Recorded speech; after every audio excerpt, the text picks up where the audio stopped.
हाँ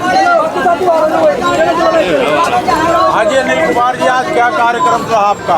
आदरणीय बहन जी के आदेश के अनुसार शांतिपूर्वक जो महामहिम राष्ट्रपति जी को ज्ञापन देना था वह हमने आज मुख्यालय पर, जिला मुख्यालय पर वो ज्ञापन देने का काम किया है। हमारा जो ज्ञापन था, हमारे जो साथी थे, जो कार्यकर्ता बहुजन समाज पार्टी के थे, वो सभी अनुशासित तरीके से मुख्यालय तक पहुंचे हैं और हम भी उनको कहा है कि शांतिपूर्वक वापस जाने का काम करें। हमारी तरफ से कोई ऐसी घटना नहीं हुई है। अगर सरकार की मंशा खराब है वो कुछ भी कर सकती है। अमित शाह के बयान पर क्या कहोगे? अमित शाह के बयान पर आदरणीय बहन जी का अगला आदेश हम लोगों ने मानने के लिए तैयार बैठे हैं। बहन जी ने कहा है कि अगर अमित शाह ने माफी नहीं मांगी तो अगले आदेश के लिए तैयार रहना।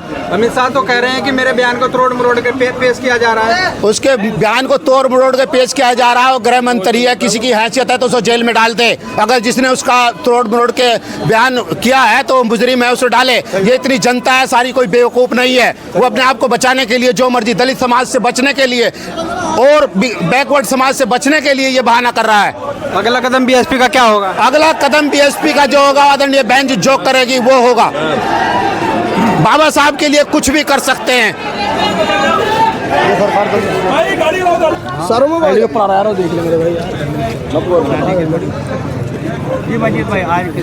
देखिए, गृह मंत्री जी के द्वारा जो आपत्तिजनक टिप्पणी भारतीय संविधान निर्माता बाबा साहब डॉक्टर अम्बेडकर पर की गई है, उसको पूरा देश बिल्कुल भी बर्दाश्त नहीं कर पा रहा है। और जब तक देश के गृह मंत्री या बीजेपी के लोग माफ़ी नहीं मांगेंगे, जब तक ये आंदोलन साथ नहीं होने वाला।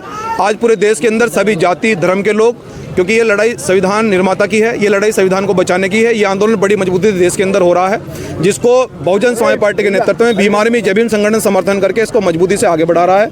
आज सहारनपुर में इस आंदोलन को सफल बनाया और सभी बहुजन समाज पार्टी के जिम्मेदार पदाधिकारी उपस्थित रहे।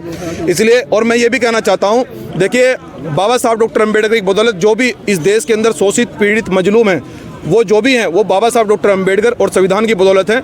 इसलिए मैं देश का जिम्मेदार नागरिक होने की वजह से संविधान के सुरक्षा के लिए अगर हमारी लड़ते हुए मृत्यु भी हो जाती है तो हमें स्वीकार है, लेकिन संविधान के तरफ कोई अगर हाथ उठाएगा तो उसका हाथ खींच लेंगे और बाबा साहब डॉक्टर अम्बेडकर की तरफ कोई उंगली उठाएगा तो उसकी उंगली खींच ली जाएगी। ये स्पष्ट है। धन्यवाद। सबसे पहले जय गुरु रविदास, जय भीम।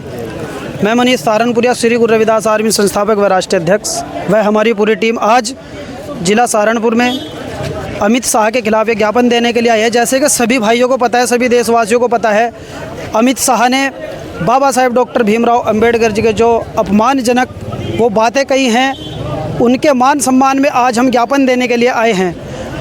अमित शाह को हम ये बता देना चाहते हैं, अभी बाबा साहेब डॉक्टर भीमराव अंबेडकर जी की औलादे जिंदा है, ये अपमान नहीं सहेंगे। चाहे हमारे किसी भी महापुरुष को जो भी अपमानजनक बातें कहेगा, ये श्री गुरु रविदास आर्मी की पूरी टीम उसका अपमान नहीं सहेगी और उसको मुंह तोड़ जवाब देगी।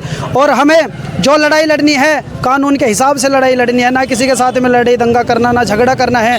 जो भी हमें लड़ाई लड़नी है, सज़ा दिलानी है अमित शाह को, सिर्फ और सिर्फ कानून के हिसाब से लड़ाई दिलानी है।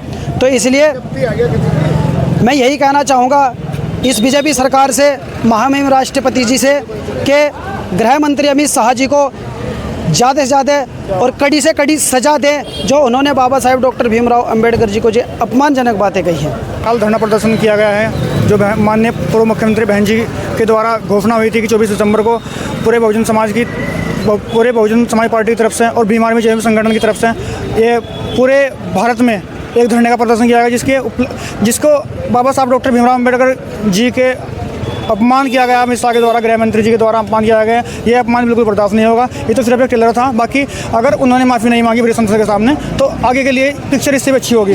जय हिंद। मेरा बयान तोड़ मरोड़ के पेश किया जाए। नहीं, अगर बाद में जब बयानबाजी हो जाती है ना, फिर उसके बाद में बचने के लिए तोड़ मरोड़ के बताएं फिर बाद में। बाकी बहुजन समाज ऐसे माफ़ नहीं करा, जब तक माफ़ी नहीं मांगे तो वैसे बहुजन समाज माफ़ नहीं करेगा। अगला कदम क्या होगा? अगला कदम ये होगा, अगर बाबा साहब का जो अपमान हुआ है उसके अगर भरी संसद में माफ़ी नहीं मांगी गई तो बहुजन समाज दोबारा फिर सड़कों पर उतरेगा और अब की बार दूसरी संघ के साथ उतरेगा।